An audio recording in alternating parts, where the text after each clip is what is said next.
Yeah, this panel is called The Future of Dynamic Pricing. Where are the pilots and programs are headed?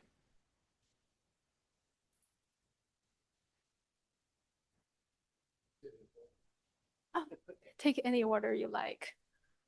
Sure. Yeah, I'll sit on the other end. So throughout the day, we have talked a lot about the learnings from CalFlexHub and including uh, the field work demonstration, what we learned about the load impact that these technologies are having, and how to connect them, make them work. We have learnings on the user experience side of things. And Sarah talked about the grid level technical potential, the cost effectiveness, and all that. Um, and then the hope is how do we put all that learning into practices? So there isn't a better way to really um, uh, embody all the learning than the utility and CCA pilots that are going on. Because these pilots and the future programs that will evolve from the pilots today are really the ways that dynamic pricing and load flexibility can scale and make that market transformation. So we're going to dive into those topics in this panel. And I just want to introduce our three wonderful panelists. Albert Chu from PG&E, Mark Martinez from SoCal Edison, and both Albert and Mark have been really multi-decade lead on California DR emerging technology programs. So we're feeling super fortunate to have you. And Alexandra McGee is VP at Marine Clean Energy, a leading CCA, really very bravely exploring some of the most innovative and challenging models for VPP pilot. I'm fortunate to be part on that project team as well. So welcome, three of you. And so in this session, we're going to have each of you present for about 7-8 minutes and to tell us a little bit about the pilot that you've been working on and where your utility, I'm just going to use the word utility to represent both utilities and CCAs for the simplicity, alerted load serving entities. So we'll have you each present, and then we're going to have a moderated panel discussion, and then we'll leave a little bit time for audience questions. Let's see. So we have Mark, you up first. Okay. I'll just use the microphone up there. Sure.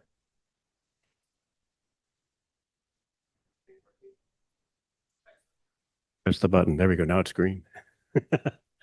Well, hello and thank you, Jing. And this is really nice to be able to put all this together. I started working on dynamic pricing actually in 2015.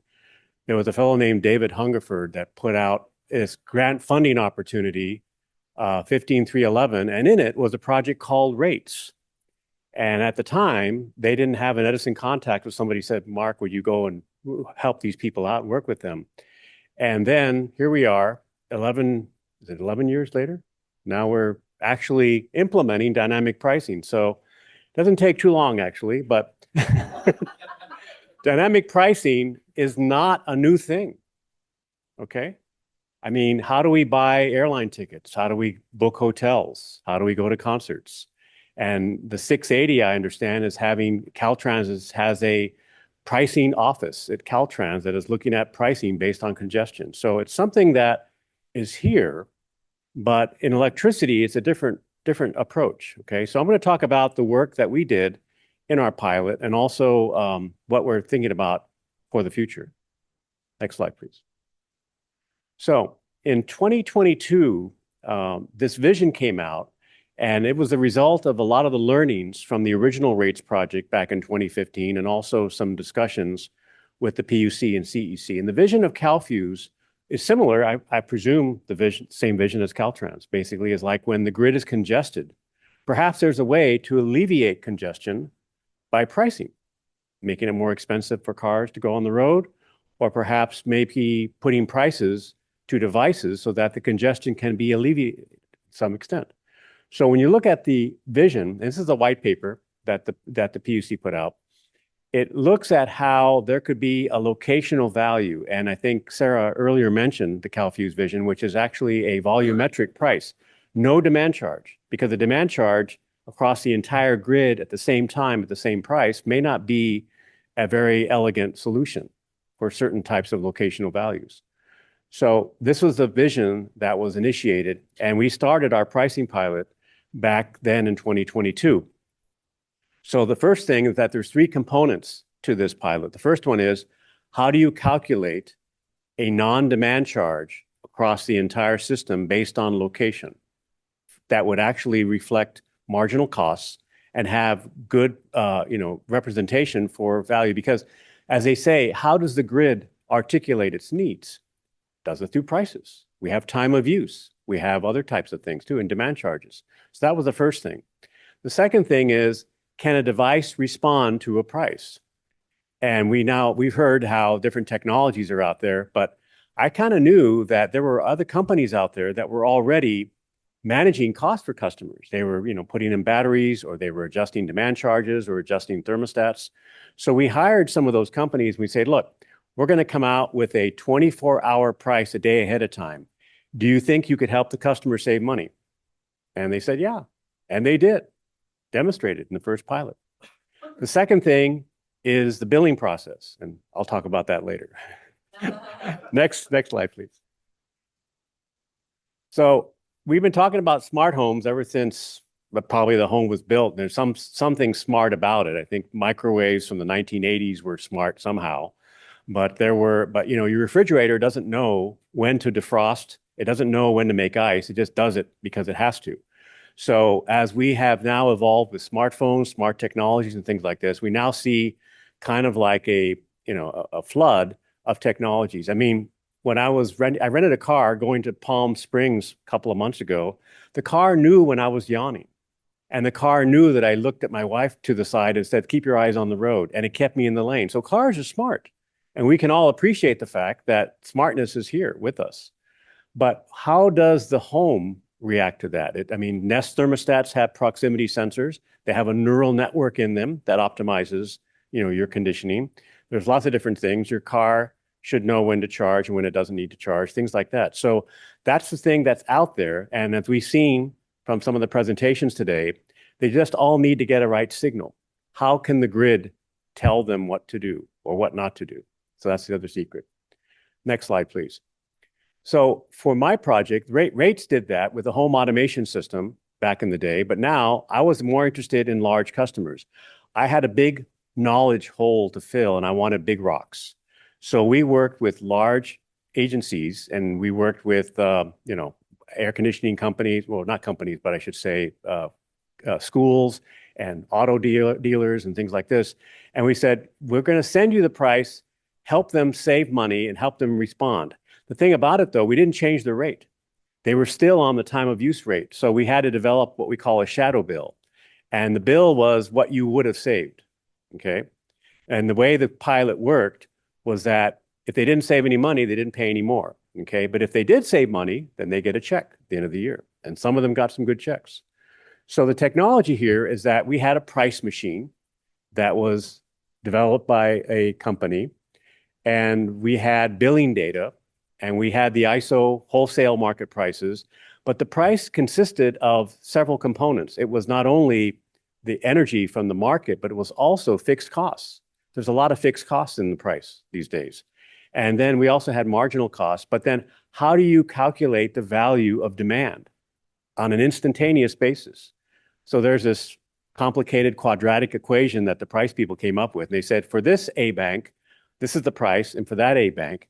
And you can actually see that. We have a website today in Edison that is looking at the second version of this pilot. And you can see at the different A banks what the prices would be over time. And then we sent that to the customer. Now, most customers have smart buildings and so forth, but they don't know what to do at a price, right? They just say, well, that's the price, big deal. So we had what we call automation service providers. And those providers basically took the price and with a cloud-based algorithm, as you've heard today, with model predictive control, and that's why I'm so happy that we're talking about this today, because that really made a big difference for our study. They adjusted costs and they helped the customer save money and do good on their shadow bill because you can slow down motors, you can turn off things, you can dim light, all sorts of things, and you can adjust and say, you know what, the dealership's going to be open for another 2 hours, so we can maybe adjust the temperature and help the customer, even though the rate is high. So all that was done there, and we have that agency. Now, the one key word I want you to understand is the term agency. So your car has you as a driver. There's one gas station that's cheaper than the other gas station. The car doesn't know any difference, but you are the agent, and you steer that car toward the cheaper gas station or the charging station. Okay. So what we need now is agency for buildings. We need AI for the buildings that they would know and learn when prices are inexpensive. Same thing with homes and buildings. And that's really where the smartness comes in. Next slide, please. So here's an example of a load shift. The dotted line is the time of use schedule. Okay. So even for time of use, you can simply adjust costs and shift energy and so forth. And of course, you know, since the customer was on the time of use rate, that's what their primary focus was. But we've seen that pricing, like was shown earlier by Sarah, can really be dramatic at sometimes. Okay. So the smarter and the more agency that is embedded within the system, it can predict. It can know when you're yawning, when you need to keep your eyes on the road. The same thing for buildings. We want to have that as well. And so I think that's the important thing about the smart technologies that we are learning about today. Is there another slide? Oh, okay. So this is the future. This is our vision. Okay. The first thing is what we call demand flexibility. The grid has instantaneous needs. It's not worried about the month ahead or the day ahead. It's worried about it now. Electricity is instantaneous. So unlike trying to book your flight a month from now, we need to really manage things, and we need predictability. So demand flexibility now is the new term that we're using within the company to consistently and constantly and predictably manage grid operations. But there's a number of tools to do that. Okay. The first thing is continuous flexibility. So the grid is already flexible. It has cap banks, it has reclosers, it has transformer taps. There's lots of mechanics in a grid to keep it running, and it'll recircuit things. So that's already there. The other thing, however, is that we also have event-based flexibility, demand response. So in the 100 hours that John was talking about earlier, that happen whenever they happen, we can shed load, we can adjust things, we can have customers reduce their loads in order to maintain things. But what needs to be locational now, because the grid is a network, not just a system, not just system-wide. And the last thing is the thing that we all are familiar with is behavior. So even though we have time of use, unless you stick a refrigerator magnet on there and tell them what the price is, nobody knows what it is, okay? So we have to have not only nudging, but we also have to have some type of understanding and knowledge. I mean, a lot of people know that, you know, I mean, ads are on TV every day. We know what the price of gas is. It's just broadcast right there on the street. So we need to have that awareness and so forth. So all three of those tools, the consistent demand flexibility, the event-based reliability that makes up part of SB 846 load flexibility goal, and then of course, driving price elasticity, having customers respond to that. So there's a number of studies we're doing with something called bolts. We're looking at behind the meter rather than just turn off air conditioners. Why can't we just organize things at behind the meter, everything back there, okay, from the swimming pool to the battery. The second project is called the Load Control Management System Pilot. We love acronyms. So that one is looking at DERs, which are batteries, solar panels, lots of different things, how these can be managed by the grid. And last but not least, working with CalFlexHub, okay? Because knowledge is not just there instantaneous. You need to learn from mistakes, from benefits, from rewards, and lots of different approaches and successes. So we're glad to be a part of the CalFlexHub. We're glad to participate in it, and that's why we made our investment. And so I want to thank Marianne and her team for doing such a wonderful job. Thank you.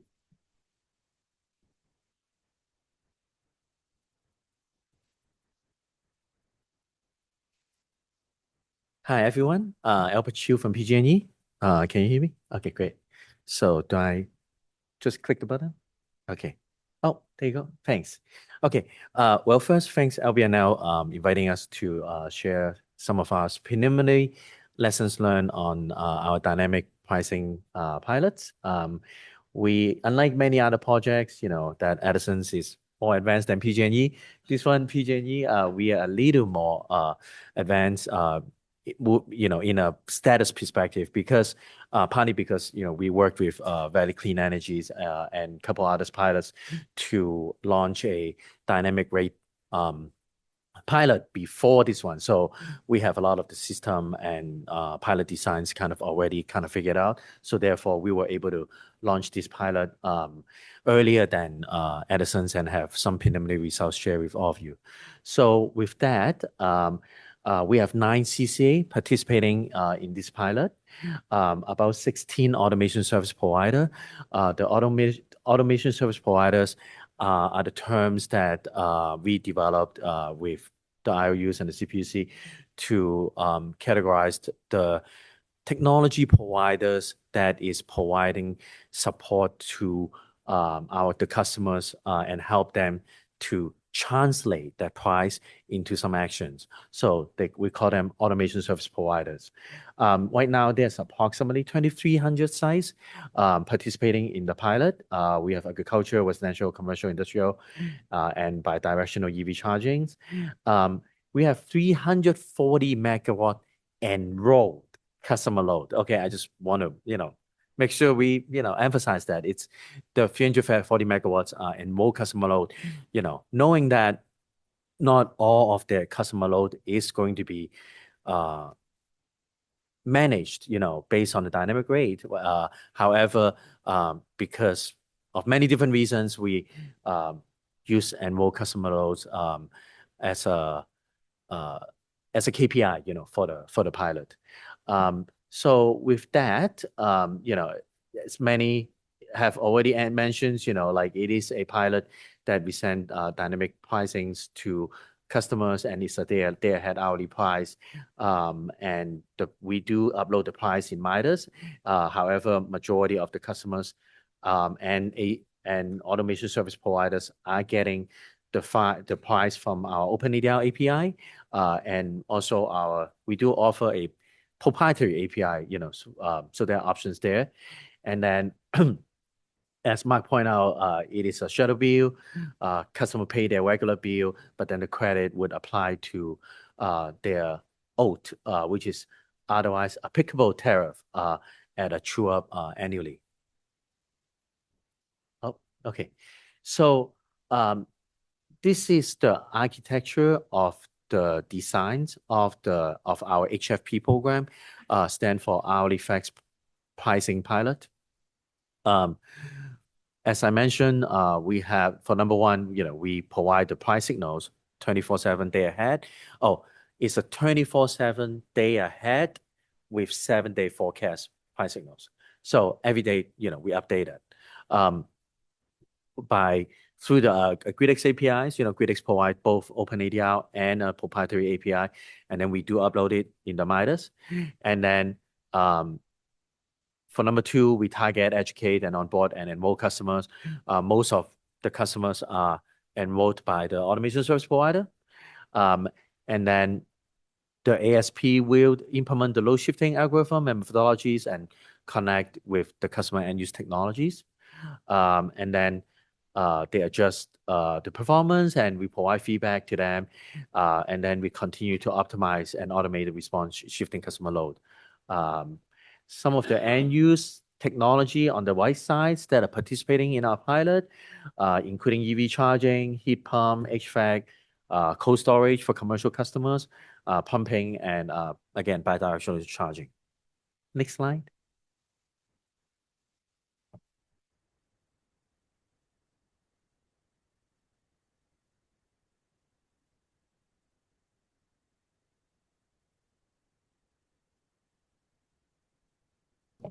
Sorry. Okay, we have 3 pilots within the HFP pilot. There's a pilot one that is agriculture customer only. We have approximately 5 to 7 ASP and have the most enrolled service agreements.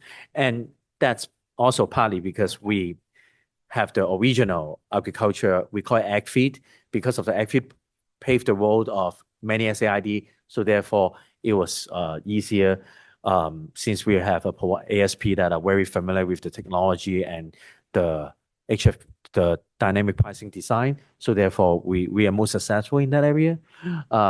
And then for commercial customers, we have 2 ASP and approximately 70 enrolled service agreement. And then for pilot 2B, which is residential, most of them are managed residential EV charging, and then we have 3 to 4 ASP. I do want to also mention that many wetwoods, CEC wetwoods participants are required to enroll a percentage of their customers into dynamic rate. So therefore, there are significant number of EV that is participating in our HFP pilot due to that requirement. Okay, so some of the key lessons learned. Because there are there's many reasons why the rate is complex. In general, PG&E rates it's complex. We have many rates. We have thousands of rates and a lot of combinations, and so due to that, there is multiple base rate the customer needs to be on. Like for example, only customer is on for residential customer, only customer in EV2A and E-Elect it's eligible. But then NEM customer is also eligible, but we're still trying to figure out exactly how to work their rate into all of the requirements, which have subscription, which Marianne have discussed in the past.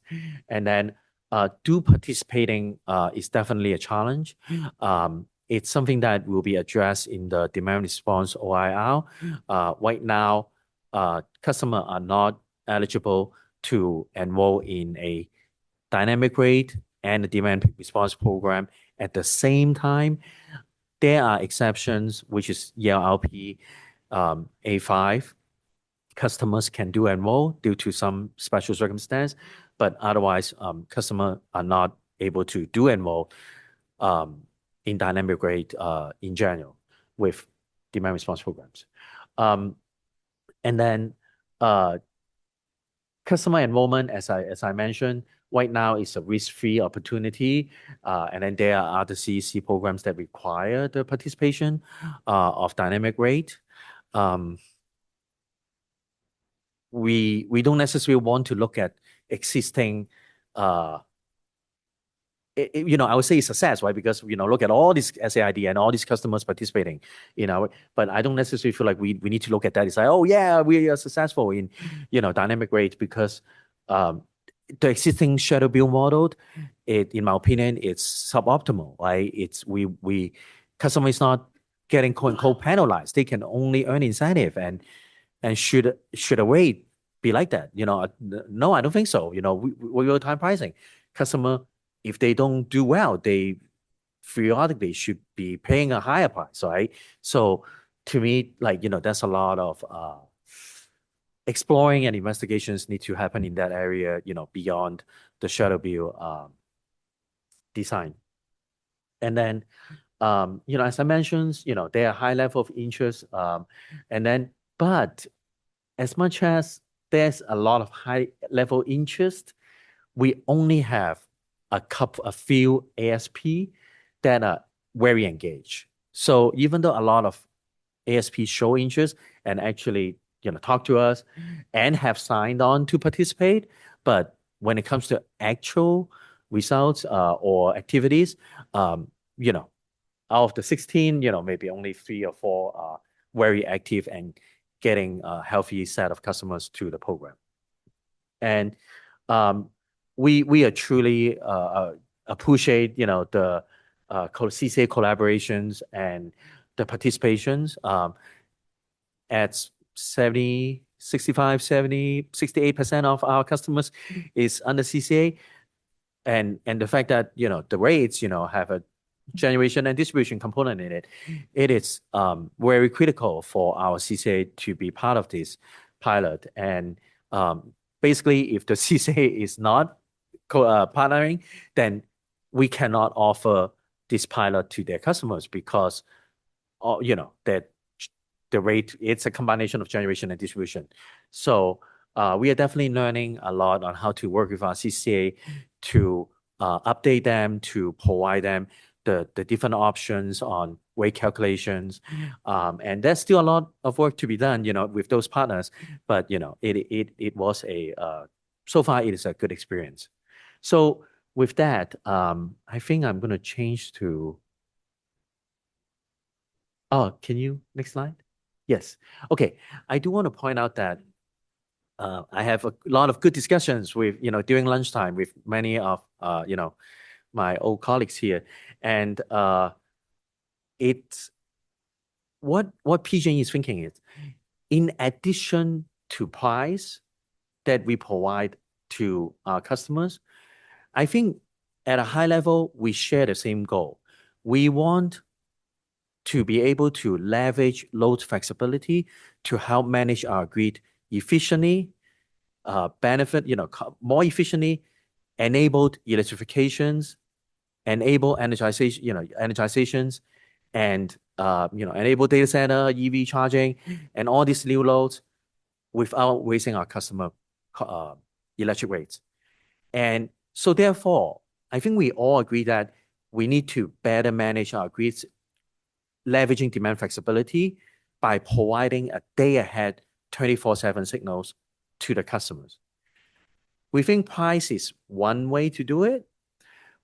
PG&E is exploring if we can use other 24/7 signals to enable customers and technologies to do similar things, to try to accomplish the same thing.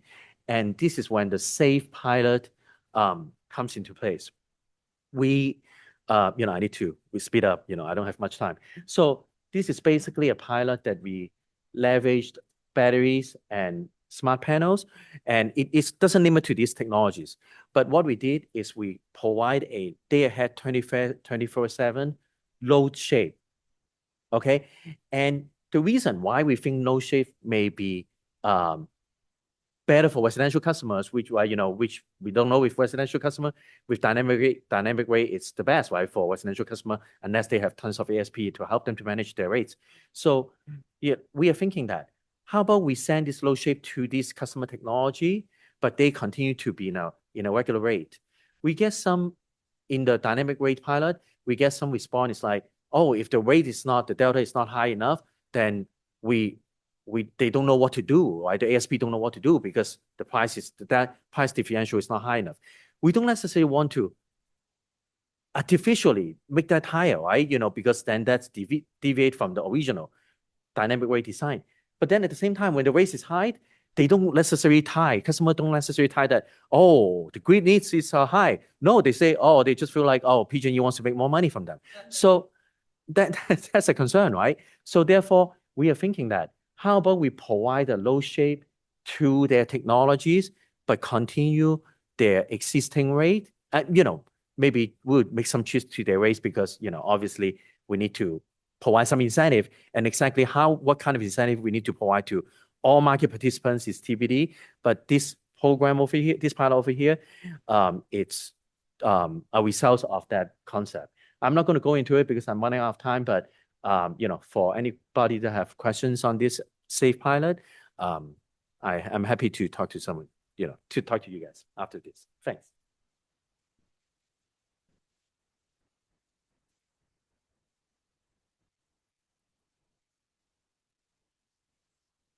Good afternoon, everyone. My name is Alexandra McGee, Vice President of Strategic Initiatives over at MCE, and honored to be on this panel. Jing was saying multiple decades of experience. I'm like, oh, I'm a single decade girl. So it's an honor to be here representing alongside the investor-owned utilities. Thank you for working with us. And also the labs, thank you for all of your work, and to Momentum for coordinating this symposium. But you're laying the groundwork for an innovative, hungry CCA to jump in and, with all of that hunger, dig into the data and try to be very innovative. So as Jing mentioned, we're trying to catch up to multiple decades of work. And I'm here today to present on some of the pilot efforts that we've been doing to date, as well as foreshadow where we would like to go, and hopefully some of you in the room will have opportunities to bid on some opportunities that are coming up. So just wanted to lay the groundwork a little bit to demonstrate the difference that CCAs are operating within when we try to approach similar topics to dynamic rates and also virtual power plants. You know, we only work on the generation side of the electricity business. So we are trying to create these grid benefits as well, but we don't have a direct interface with the transmission or the distribution side. So how can a CCA in the role that we're playing in California still generate these benefits? There are some limitations that we face just by virtue of where we're standing that we're working with our state representatives to fix. One of the things that we're tackling right now in various proceedings is our need for real-time data access. We have had to create additional pathways, being creative, being flexible, trying to create opportunities to gather real-time data in parallel with what we get from the smart meter. In order to participate in the real-time markets, we need that real-time data in order to influence how we engage with those customers and any signals we would send to their devices. So that's something we're actively engaging in with right now. I'm very encouraged by the lab's endorsement of testing different strategies, trying to optimize amongst different dynamic pricing structures for different customer classes. Someone mentioned the work with agricultural customers, right? It's not just the type of load they have. Customer classes have different cultures. You know, farmers make different sorts of decisions than your industrial folks and your residential. And I think that the CCA, one of the values that the CCA can offer is having that deep community engagement with different customer classes and engage with them in those different cultural contexts. So appreciate the opportunity to test different dynamic price structures depending on the type of customer that you're working with. And this might be obvious to all of you, but CCAs, there's now 25 of us throughout the state of California. MCE, we were lucky enough to be the first, serving Marin, Napa, Contra Costa, and Solano. But the people that we serve here in the Bay look very different than the folks out in the Central Valley or even down south in Southern California, Edison's territory. And so allowing for that flexibility within the program design, I think, is going to be beneficial to all of our success. The CCA's role here really depends on the orchestration role between the customer and their flexibility. I think that's the role we would like to play in order to, because we lack some of these data needs. We'd like to stay in the dynamic rate space as an orchestrator of the signal that goes out to the customer. Next slide. All right, so I want to do a quick, what do we have? And then we'll move into where are we going? So at MCE, there are two pilots that we thought would be of relevance to this audience. The first is our MCE Sync, that's our electric vehicle program, MCE Sync's dynamic pricing pilot, thanks to the California Energy Commission for the Redwoods grant, where we're a partner with some of the people in this room.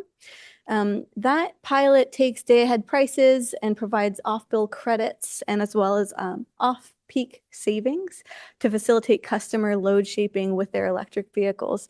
It actually was referenced in one of Sarah's slides about price creation. There's some really good work being done in that EV line. There's a study that was referenced that was co-written by MCE and is worth a read for the people in this room who's smart enough to understand it. So that pilot is demonstrating that we are able to flatten the load shape of the customers. Simultaneously, as a note, MC is also running an electric vehicle rebate program to make sure that the customers who participate aren't all upper class. We also have folks who have fewer means who want to participate in this transition. And so being intentional about getting that customer class into the electric vehicle market is a parallel that's not reflected in the return on investment, but it's important to make sure that everyone can participate. So what we have learned from that pilot is that we are able to improve our renewable alignment. We're avoiding congestion pricing, but it does require automation. I think that there are successes in behavioral load mod, and I think that the other CCAs are really exploring that really well. But what we've seen in MCE Sync is that automation was required. Otherwise, the participation behavioral, via an app, click a button was just too much for many of our customers. So with that automation, what we're seeing is about $19 a month in savings. I think what we saw in Sarah's previous slide is the, what was it? The round trip efficiency of this was a 1, which is great. That in pools, great. But also who has electric vehicles and pools? Let's just make sure that everyone can participate in the creating load flexibility for California. So this pilot has seen 98% of all energy delivered off peak, compared to just the time of use baseline, which was still 70%. So it's been relatively successful, and we're proud of that. Besides the MCE sync, what we are working on with the lab's help is the development of MCE's virtual power plant. That, again, thank you for the California Energy Commission for the VPP Flex grant that is helping us move this forward. This is allowing us to install and communicate with a diversity of devices. So everything from your thermostat to electric vehicle, water heater, battery, to generate value, not on a rate basis, and I know that was the title of today's panel, but it's on a tariff basis.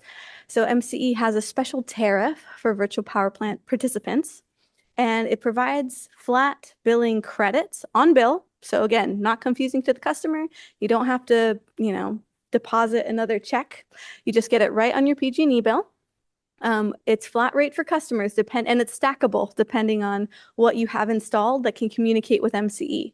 So I don't have the tariff right off the top of my head, but I think for a smart plug, it's like $2 a month if you have it plugged in, if it can shift for example, a refrigerator in your basement. If it has a significant enough load, $2 a month right on your bill. Let's say you have a battery, there can be another $15 on your bill. Do a heat pump water heater, it's another $15. It's stackable, up to $40 a month for a residential customer, $50 if you're on one of the state's low-income programs like CARE or FARA. So it's pretty easy to understand. It's helping developers sell more of those projects. And what we're hoping for is it allows for OEMs to integrate into MCE's DERMS to sell more of the product smart devices out in the market. In comparison, that's on the residential side. On the commercial side, any sort of load shift is valued at 11 cents a kilowatt hour. That is provided on their bill. Again, you have this kind of stackable incentive rate depending on what you've installed at your facility. It caps out at $300 for commercial, $750 per month. These are all per month numbers. $750 per month if you're an industrial customer, of which there are no participants. I'm not trying to lead anybody astray. Industrial customers have been a very hard market to tackle. But between those two things, you essentially are estimating the value of their load shed, providing a consistent benefit that they can see on their bill every month, keep the buy-in high, keep the engagement there. And then at the end of the year for the commercial customers, there's a true-up in what their devices actually were able to perform, what they were actually able to deliver, and then that true-up, if in surplus, is provided on bill again in a simple way to benefit them financially.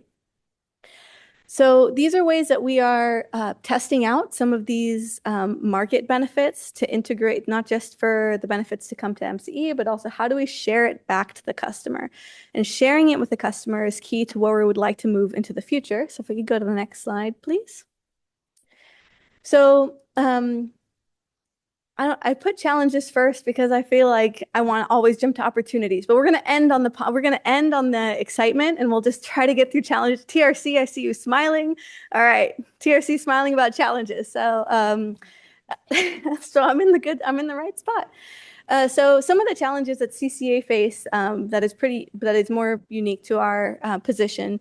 We don't normally own fixed assets. We don't have a guaranteed rate of return, and we're not getting these real-time data. So we're kind of exposed by a couple different features, and therefore are trying to be really cautious in how to move forward and how to benefit customers with these pilots. And as a reminder, CCAs are now about 30% of California's load across all 25 of us throughout the state. So some of us are up. These are elements that are influencing how we engage in the dynamic pricing and the VPP side of things. We also love the continued collaboration with our IOUs and the labs to make sure that our needs and our prices are also built into this price to device structure. without the real time, like I was saying earlier, without that real-time data, we kind of get locked into the day ahead because we don't get enough sensitivity to the market to be able to operate in that real-time space. And so what we want to do is not get locked in that day ahead position and then have all the devices do their things without any kind of that orchestration layer, because then we're left kind of in the dark as to what's happening on the customer side. So increasing that transparency, looking at the data, developing the models is going to be a challenge that we're tackling now. And then also, that's not just for procurement, but that's also for resource adequacy. There's benefits. We can use demand response as I think up to 8% of our resource adequacy requirements, and that has the opportunity of reducing the overall cost of doing business for the CCA that we can then pass on as savings to that customer base. Kula, I can't see the clock. Am I at time? Yes. Really at time. Okay, I'm a minute over. I'm so sorry. Just one plug. Okay, so we are looking to move into this new space, use these tools at our disposal to meet load flexibility goals and also capture additional revenue. What I did really want to share with everybody is that we have a couple RFPs coming out in the late summer. We're going to say July, but give me August as like buffer room.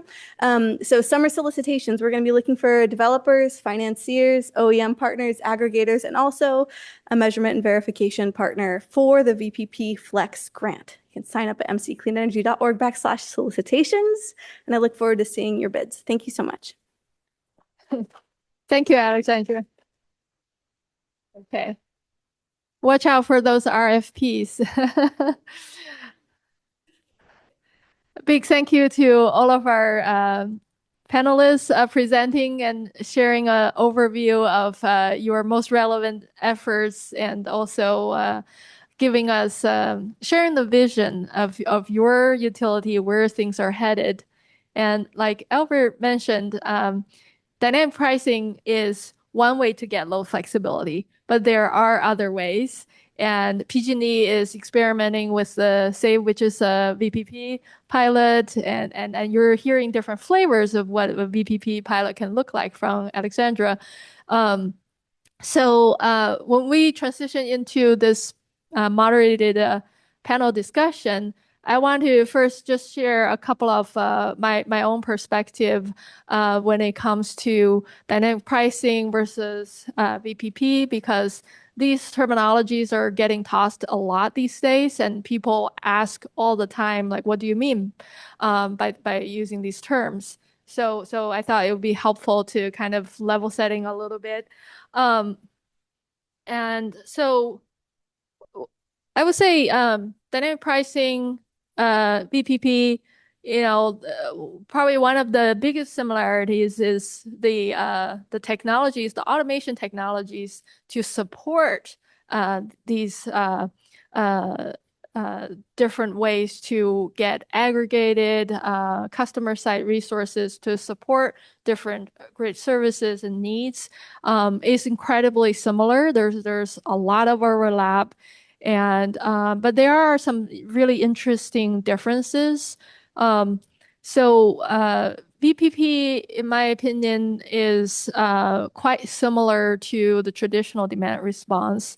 So you are getting a committed amount of load shed resource from aggregated customer side resources, and it is dispatchable, and it comes most often in these kind of relatively short discrete events. Whereas dynamic pricing works differently. You get this continuous price profile, and leaving it to the customer to decide what to do with it.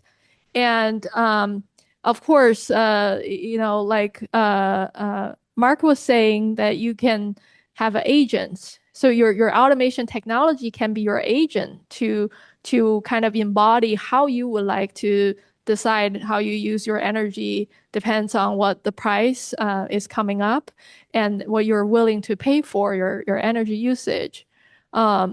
So it is sort of a load shaping mechanism rather than a firm dispatchable resource to the utility or the grid.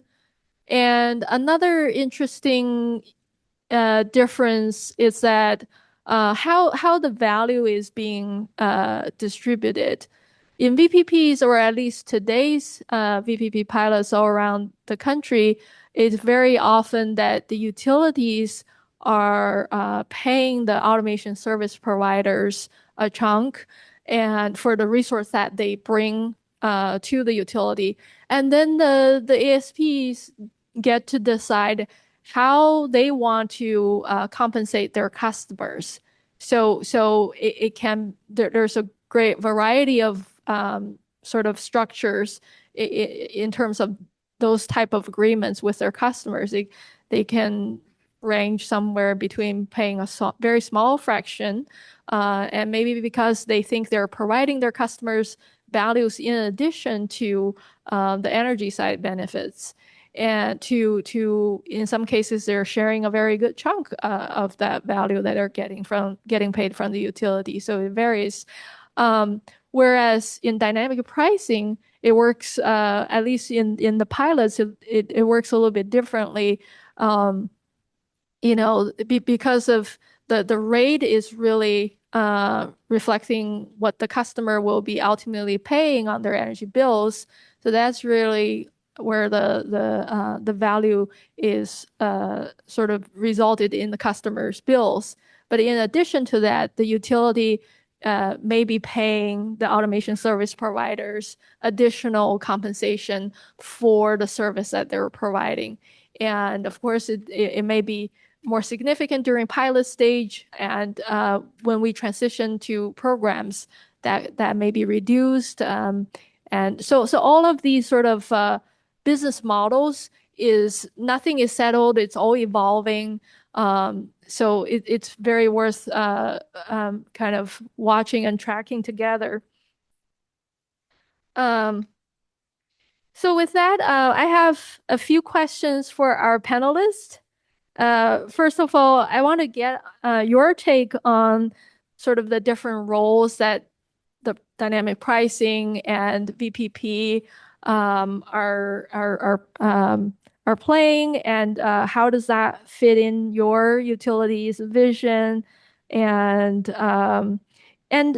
also, do you think there are sort of different tools in the utilities load flexibility toolbox, right? So do you see they may fit certain type of customers better than one another? For what reason?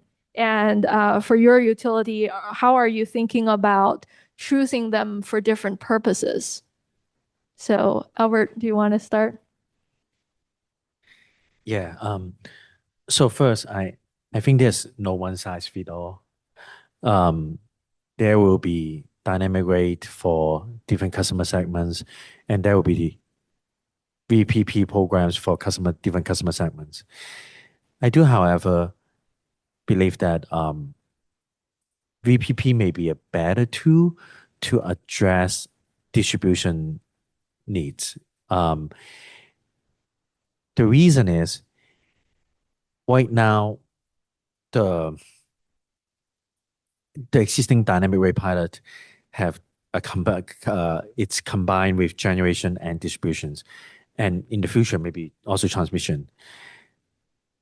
But then there are going to be, especially in the high DER world, right? And even it's happening today, but in the high DER world, there's going to be definitely areas that even the system needs is no, right? Okay, first and foremost, just because there's a lot of high demand, that doesn't mean the price is going to be expensive, right?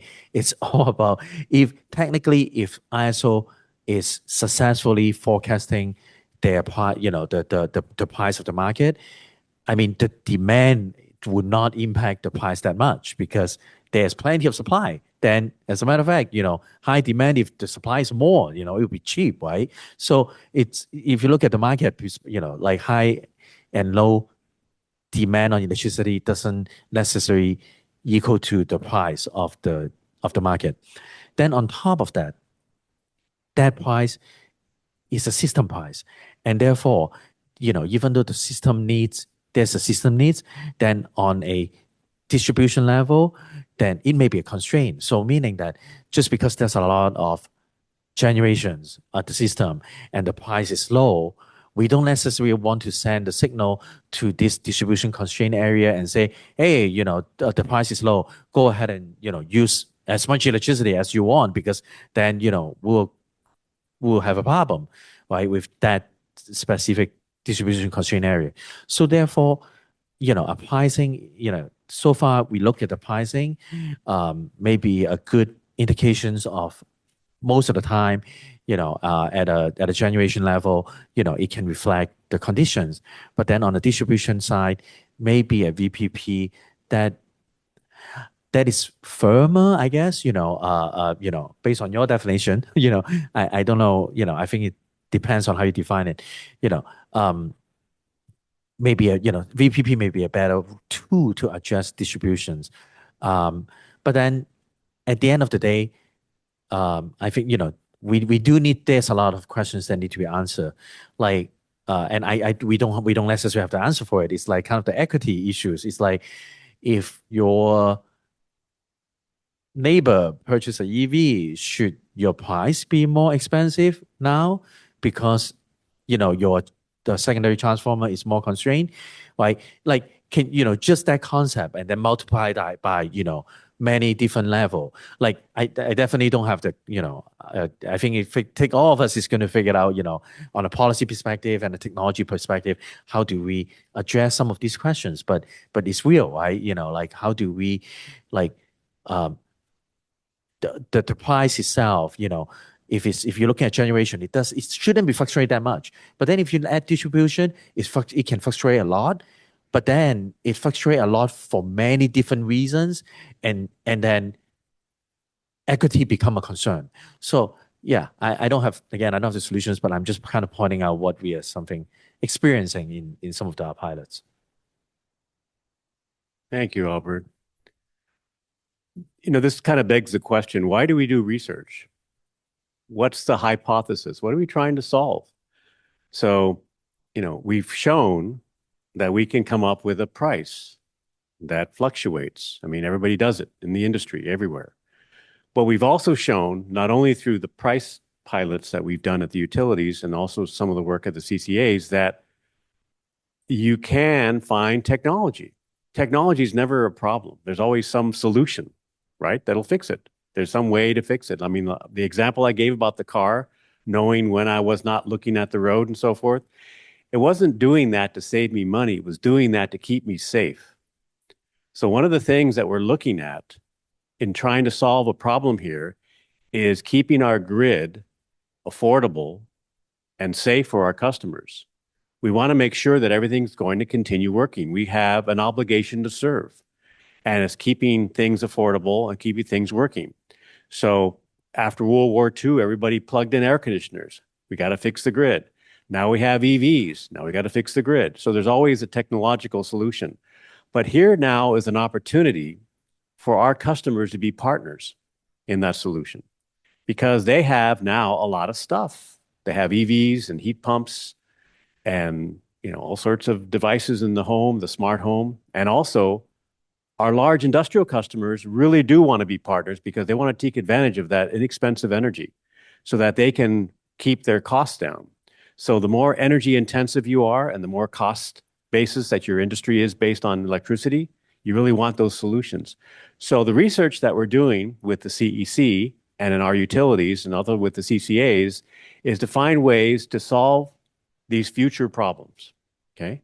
And I think that's really when I started, we had, radio signals. Edison owns 23 FM radio stations. We do. We have licenses. We scatter them around, and we control air conditioners. You can't hear any music, but you can hear the beeps, okay? The little beeps that go on. That was developed in like the 1970s, for goodness sakes, okay? We've been working at this for a long time. Now that we have smart technologies, we'll continue to work on it. But I really think that through the work that we're doing in partnership with a VPP or with some type of price, all these different solutions will come to bear, and they'll help us meet the challenges of the future. So that's what I'm really excited about. You sure you can't play any music on that? I can hear the beep. Okay. Hey, music can be beeps.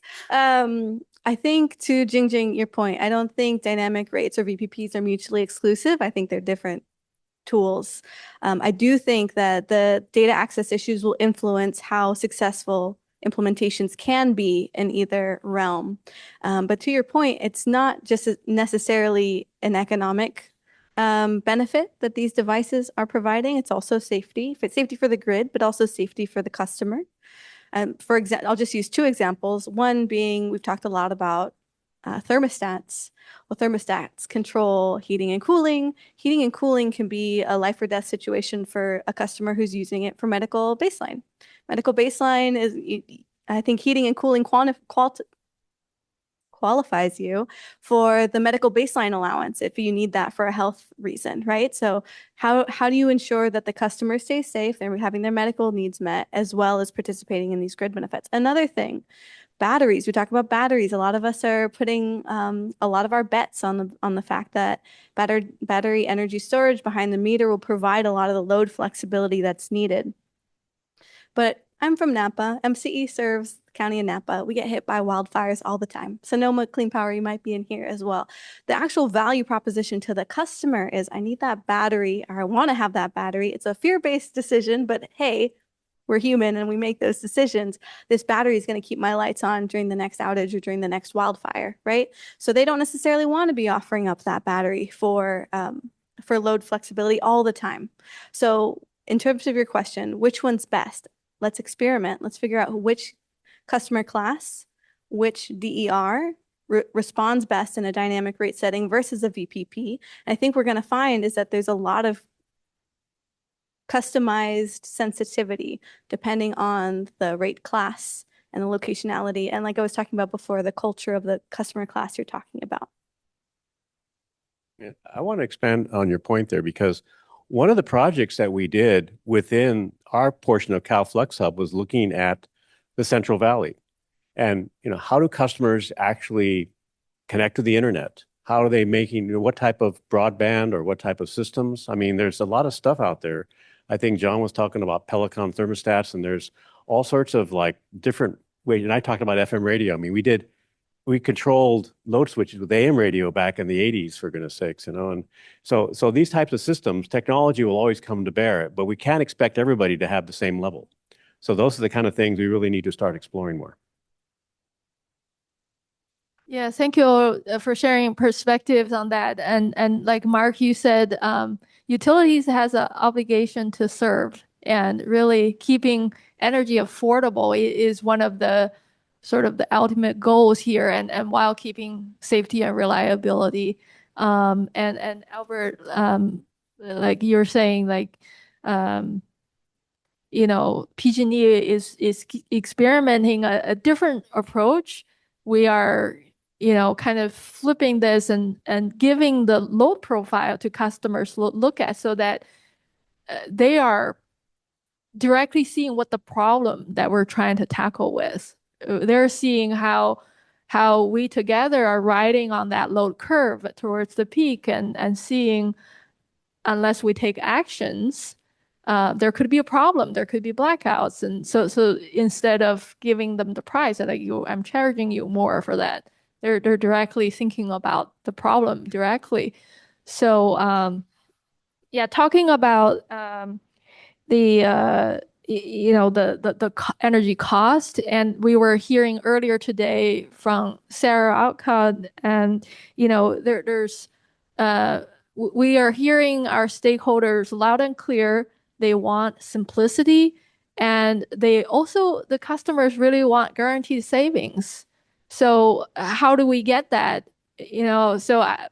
My perception is the automation technologies has to be a very big part of that solution, because nobody has a lot of bandwidth to think about hourly pricing in our lives, and how technologies can really be our agent, do the best of executing what you would like to happen with your energy use and your bills, and keep your life as smooth as possible. So And we shared a lot today about technologies through CalFlexHub work. So I want to ask each of our panelists what you have seen and learned, heard today that you feel like are useful, that could be practical or be turned into something practical in your work, whether that's your current pilots, whether that is how you would evaluate results from your pilots or programs or future work.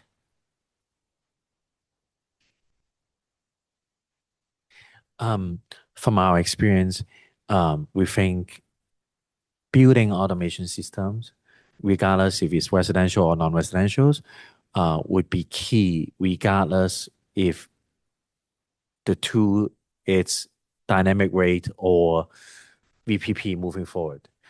Although there are some unique use case may with the utility, or at least for us, may want to control technology directly, so I can't say that, like that would not happen.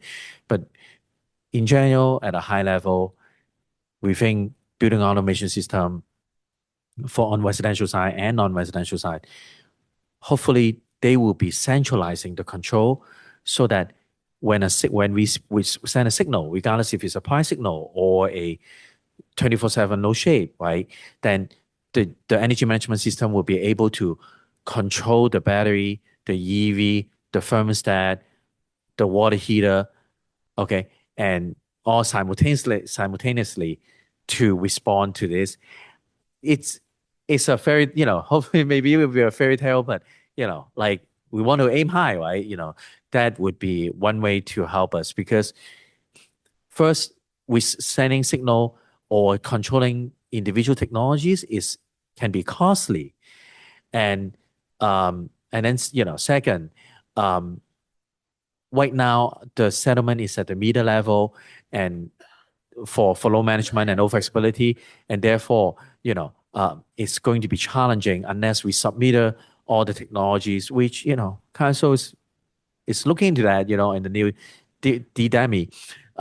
But anyway, like the point is in the future, if for residential, Apple, Google, Amazon, Tesla, AT&T, Samsung is willing to raise their hand, is like, we will help customer to provide AI, when you set your thermostat at 70, but you see 72, and then you can just ask, oh Siri, Alexa, why is my thermostat 72 instead of 70? And Siri will tell you that, oh, the price is high, therefore I adjust the thermostat for you for maybe a home like that, right? It's going to be a couple years away, who knows, and same thing with commercial buildings, like if we are able to do that, then obviously the business model needs to be aligned and everything, but that to me would make this possible, at least one of the two. Gee, that's a great vision.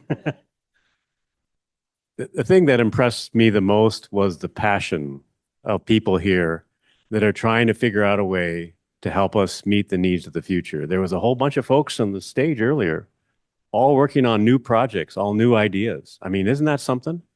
And the fact that we're still working at this over the years really makes a big difference. There's lots of headlines about going to the moon and doing different things and AI centers and stuff like this. But here, it really boils down to working with our customers and working with the group of people that we care about and we are serving.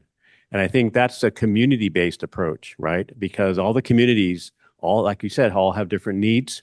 But there is one community here that I want to recognize, and those are the passionate, innovative, and folks that are just really working hard to come up with new ideas. And I think that's the most impressive thing that I took away today. I don't know how I'm supposed to follow that. I agree. Okay, ditto that.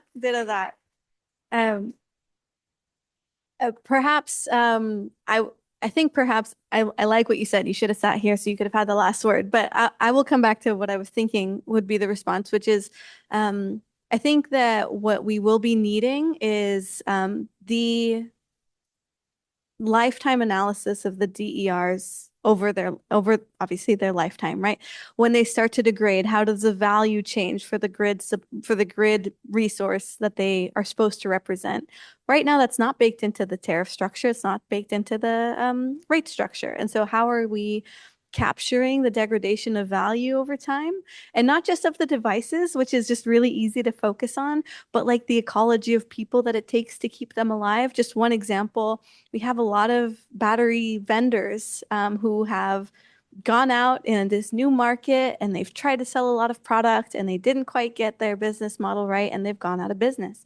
Now you have a bunch of batteries out in the community.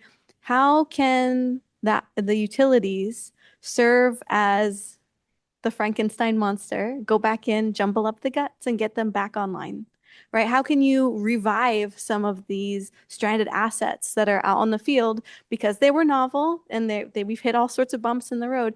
What is the role that the utility can play in bringing these assets back into being grid assets and capture that value again? And then everything you said about the customer class rings true to me as well.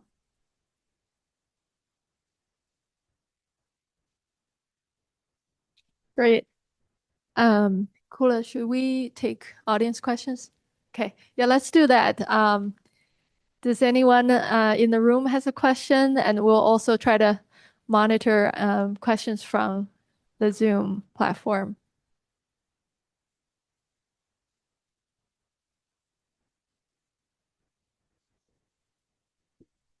Hi, Vishkanti from DER Security. Have a question about customer value proposition. On one side, you have a VPP and time of use kind of combination. The other side is dynamic rate. Do customers really understand what they're saving by switching these options? And how do you articulate the actual value proposition of these dynamic rates or above and beyond the TOU versus VPPs? Because I struggle with it as a customer. I can't figure out what I'm going to save by switching from this combination of VPPs with time of use to HFP. Anyone that wanted? So there was a chart up earlier. I'm trying to think who it was from. Maybe Sarah, but it showed customer response. There was a gigantic green bar on the top that said savings. Okay. So whether it's a summer discount plan or a VPP or whatever it is, it doesn't really, the details aren't that, it's just like, so how much am I going to save? What's my value? So we're actually doing customer value proposition assessment on different types of VPPs and programs and prices and things like that. And depending on the customer type and the geography and the culture, they all have different values. There is a little bit of altruism. I'll never forget the time that on a smart thermostat program, I went to site visit and I was talking with a guy that was working on cars and he had 4 thermostats being controlled. So I said, why'd you join the program? He says, well, you're paying me a little bit of money in here, but when there's an outage, I want to send my electricity to the hospital down the street. Okay. Now, that's not exactly how it works, but that's what his motivation was. It was a combination of, a little bit of selfishness for saving, but also altruism. So there's going to be a lot of different approaches. I think you're talking also about the value that the customer can hear. So I +1 to just call it savings. This room understands what a virtual power plant is. This room understands what distributed energy resources are. Customers don't. Try translating virtual power plant in Spanish. Planta virtual de energía. Like nobody gets it, but they understand, hey, I'm going to get $20 on my bill if I sign up, and I think it's for the grid, right? And I think that's where there's so much hand holding in this project. One of the values and one of the costs that aren't yet reflected in the cost analysis is the time that it takes to sit with a customer and assuage them that their hot water isn't going to get too hot and it's not going to get too cold, or maybe explaining that maybe I don't really want to convince them out of the altruism, but it takes a lot of hand-holding. And I think, but focusing on the outcome rather than the process has been helpful in that communication. Thank you. Okay.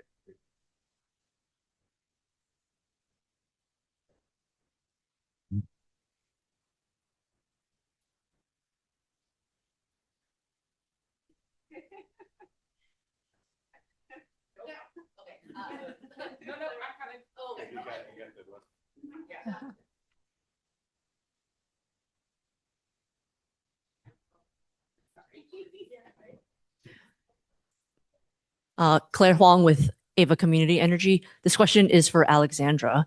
If I heard correctly, your dynamic pricing pilot does not employ the subscription model, similar the way that SCE and PG&E does. Is that correct, first of all?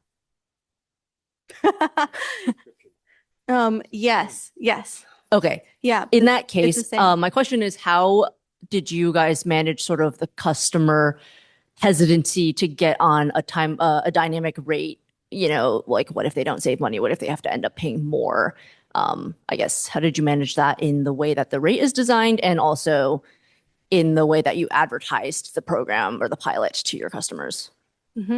Yeah, exactly. There is a bill protection element built into the MCE sync rates pilot. And it's really good to have the historical data now. All customers are saving money on their bills. So it's good to point to that historical data, $19 a month on average.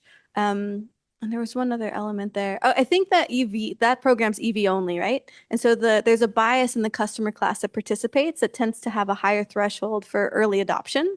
So they take a little bit more risk in general. And that's a reflection of the type of person that would be attracted to the EV to begin with. And so I think that in terms of the customer communication, there's a little bit less of that reluctance than, for example, a low-income customer talking about their hot water. So it's just that's one of those customer cultural moments we were referencing earlier.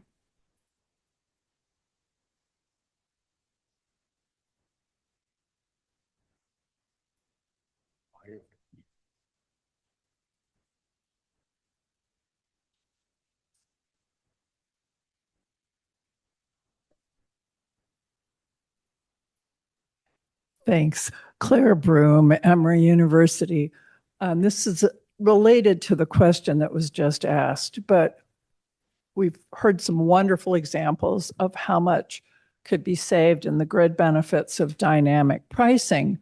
But as was raised this morning, we don't want to penalize customers who, with the downside risk, particularly lower income residential. So PG&E is using bill protection for their pilot, and apparently MCE is as well. And to me, that's a much simpler concept, that you're going to get the benefits of dynamic pricing, but we're also going to do shadow billing, and you're not going to do worse than you would under your regular bill. So what are the costs or the downsides of using bill protection to protect against that risk price?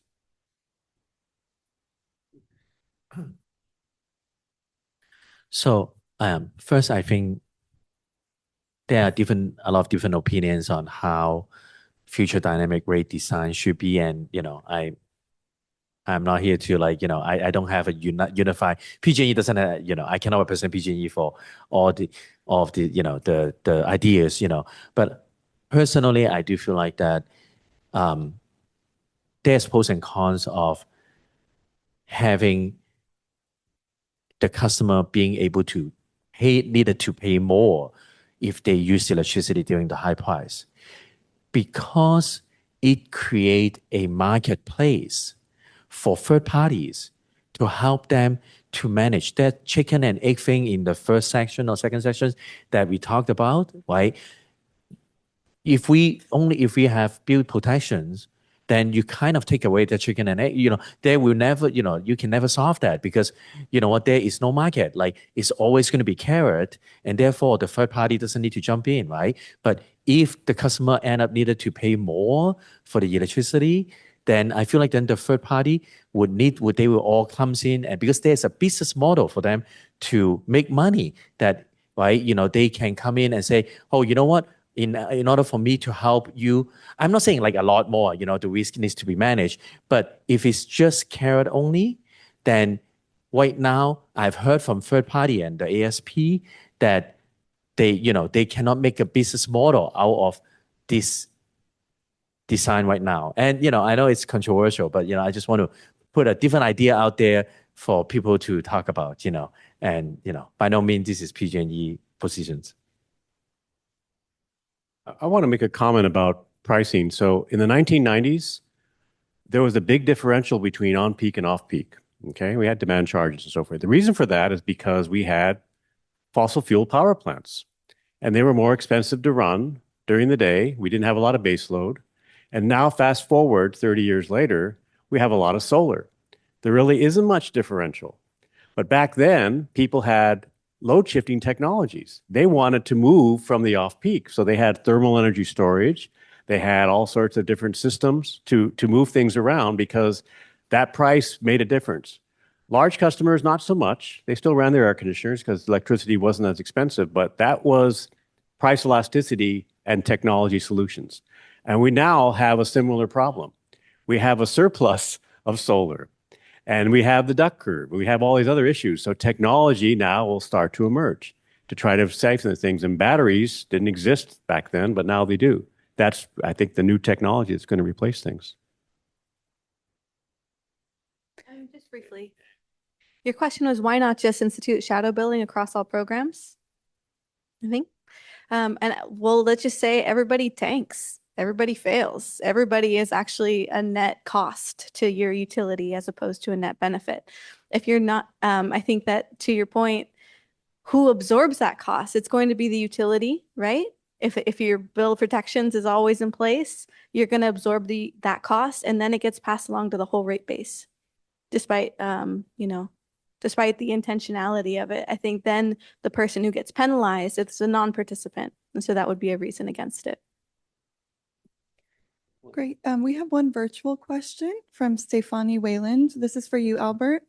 ELP is an emergency program and HFP is a daily program. They have different purposes. What is the reason dual participation is not allowed? It seems like paying for additional demand reductions during emergencies should not interfere with daily high frequency pricing. Albert. Okay, so there's a lot of public records in in this area. So I just want to point out that the reason is CPUC policy and guidance is that there should not be double payment and double counting.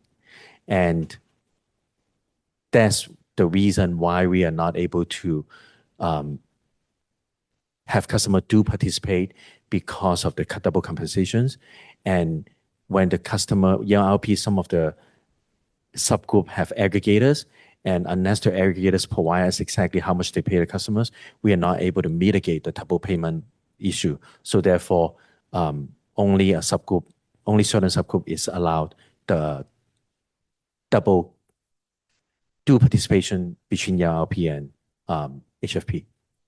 Thank you.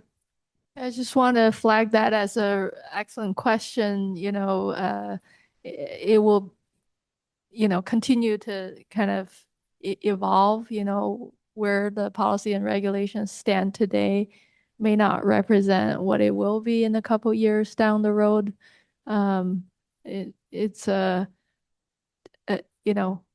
There's definitely potential that, and there are definitely stakeholders who are pushing towards allowing dual participation, but of course, there's just different concerns and that needs to be addressed so that we can really maximize the potential from the technologies that can potentially serve both. So with that, I think we're at time for this session. Please join me to thank all of our panelists here. Thank you very much. Appreciate it.